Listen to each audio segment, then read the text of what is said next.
you're anything like me, my paint and stain storage system before was a real mess. I just had an old shelving unit, had everything stuck in there, and it was hard to see the colors and what I needed, and had to reach in, cans would fall and things like that. So, man, I'm all stacked on top of each other even. So now I decided to go with the same system as I had for my tools, which is behind the camera. I'll leave a link above and below because I do get in more detail of how I made that. I figured I didn't have to do that again here in this video, because if you want more details, you can go check it out there. But I just thought I'd show you what I've been up to this week, and this is the storage unit that I've made using, again, the pegboard slat wall board system.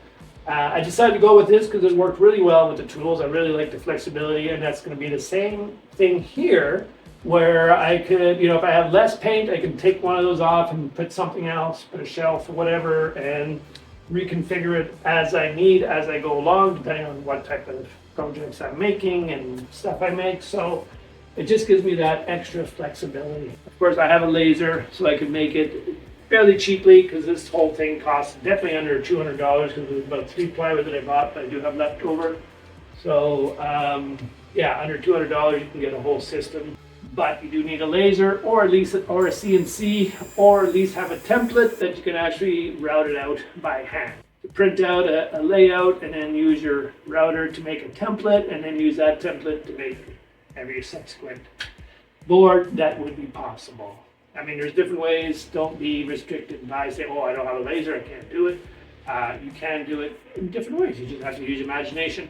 Someday, maybe I'll get around to showing you how I would do it if I didn't have a laser or a CNC. But right now, I'm just too busy, and that's why this video is kind of short. I do need to get other things done. This will probably be the last workshop makeover in this series for now, because I do need to get some other projects out of the way. So let's start this video by cleaning out this area, and we'll build this up.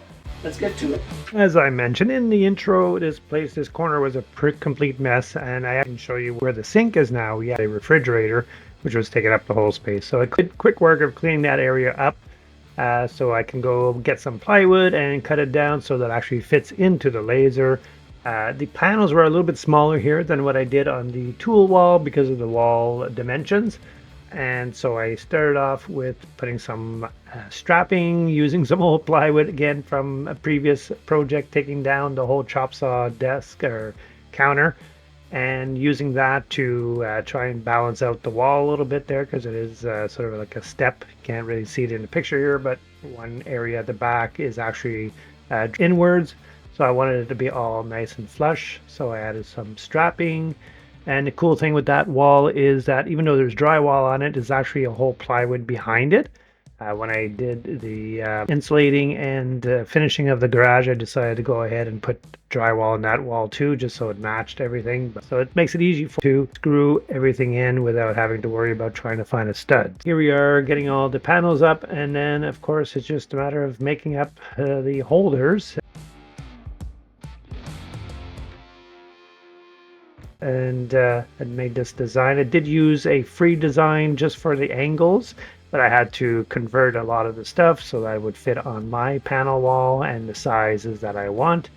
At first shot, it actually worked out well, and this is how well it worked first time around. So I'm happy. I'm getting good at my designing techniques, and working out well, and it's definitely strong enough. I have 3 hooks on each side, so it definitely holds up the weight with no problems.